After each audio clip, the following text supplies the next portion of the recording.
El artículo 22 nos habla de las facultades o atribuciones de la federación dentro del sistema. Y yo quisiera simplemente subrayar que cuando hablamos de sistemas, una tendencia muy de abogados formalistas es a imaginarnos una estructura fija, cuando en realidad deberíamos estarnos imaginando funciones fluidas que se relacionan unas con otras. Ahorita vimos acerca de una de las partes fluidas del sistema, pero yo quisiera concentrarme en artículo 22, la federación. Tenemos 14 facultades, la última en realidad es una facultad miscelánea, todas las demás que sean necesarias, pero dentro de las 13 que están bien enunciadas, me parece que las más importantes son las que se refieren a la organicidad del sistema, es decir, a la parte fija institucional de la estructura del sistema, y otras que nos remiten directamente a la cuestión dinámica de ese sistema.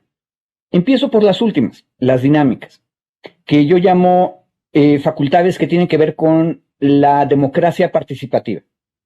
Por ejemplo, tenemos en la fracción segunda, la federación debe coordinar la integración democrática de la agenda nacional. Ahora, la agenda nacional ya la discutimos hace un momento, pero dentro de la agenda nacional hay algo que es importante y ahí yo les recomiendo saltar de esta fracción 2, coordinar integración democrática de agenda nacional, a la fracción 4, la federación debe promover participación de sectores social y privado. Yo creo que esta es la facultad de la federación más importante. No es que uno desconfíe de los gobiernos de los estados, pero una de las virtudes del sistema federal es que podemos acomodar nuestro sistema democrático a muchos arreglos electorales circunstanciales.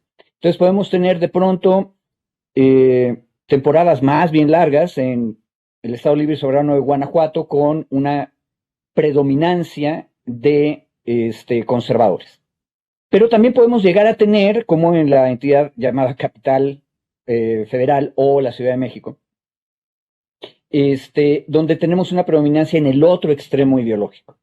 La virtud del sistema federal es que nos va a dar para acomodar distintas maneras de pensar.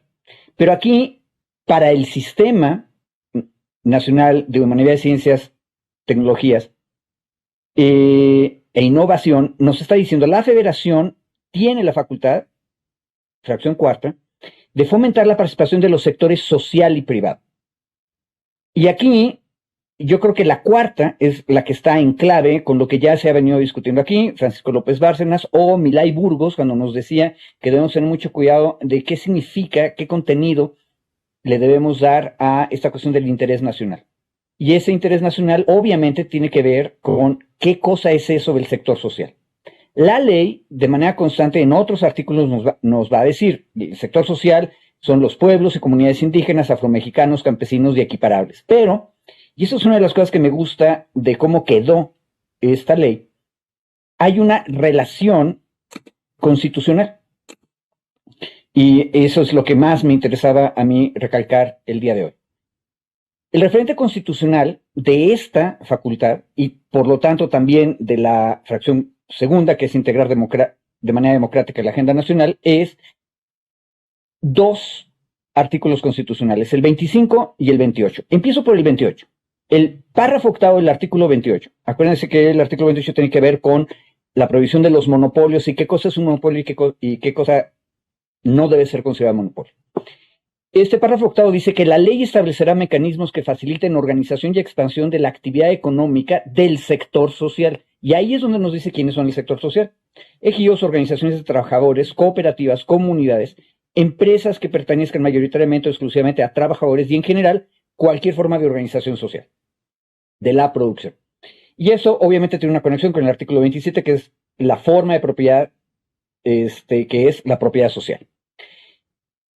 ¿Qué significa esto? Significa que en el artículo 25, que es el dedicado a la planeación, donde está la planeación democrática, el sector social está mencionado en el párrafo sexto del artículo 25, que nos dice que el Estado o las autoridades, puede ser el Estado a nivel federal, o a nivel municipal o a nivel estadual, puede participar por sí o con los sectores social y privado, de acuerdo con la ley, para impulsar y organizar áreas prioritarias del desarrollo.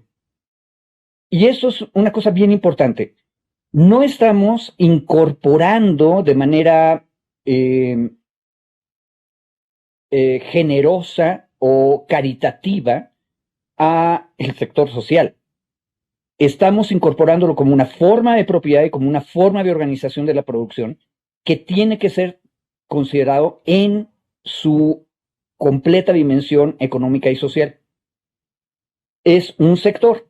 Un detalle importante, recordemos, la iniciativa que dio origen a esta ley tenía una amplia exposición de motivos en la cual nos enteramos del fracaso entre el año 2002 y el año 2018 de el intento de hacer que el sector privado participara en el de una Licenciado, manera más queda un eficaz. minuto, por favor. Y estas dos fracciones me parece que son las más importantes de las funciones de la federación. Hay otras que tienen que ver con la organicidad, nada más las menciono muy rápido, que es la fracción séptima, que nos dice reconocer qué entidades son centros públicos de investigación, y esa tiene que ver con un detalle importante. No queda claro todavía cuál es la relación con las universidades públicas. Pero a mí lo que más me impactó de este artículo 22 es esta fracción segunda y la fracción cuarta que les dije, que es integrar democráticamente agenda nacional, fracción tercera también, que es utilizar los instrumentos de planeación democrática y por lo tanto incluir al sector social. El sector social es el que hay que fomentar. Y ahí nada más un último comentario. Tenemos un problema. El órgano interno consultivo, que ya lo mencionamos al ver el artículo 13, se forma de una manera en general discrecional, y eso es una cosa práctica, pero hay que tener mucho cuidado de a quién invitamos en el órgano interno consultivo, porque si no tienen ustedes representación en ese órgano interno de un sector social activo, metido en el desarrollo, en la economía social, probablemente lo que vamos a tener es que los sectores tradicionales, tanto en academia como en sector privado, terminen ganando la discusión adentro del sistema. Por eso es tan importante ver las atribuciones de la federación no como una estructura fija, sino como un flujo, una serie de fuerzas. Y por eso me concentré en las atribuciones, facultades que mencioné. Gracias.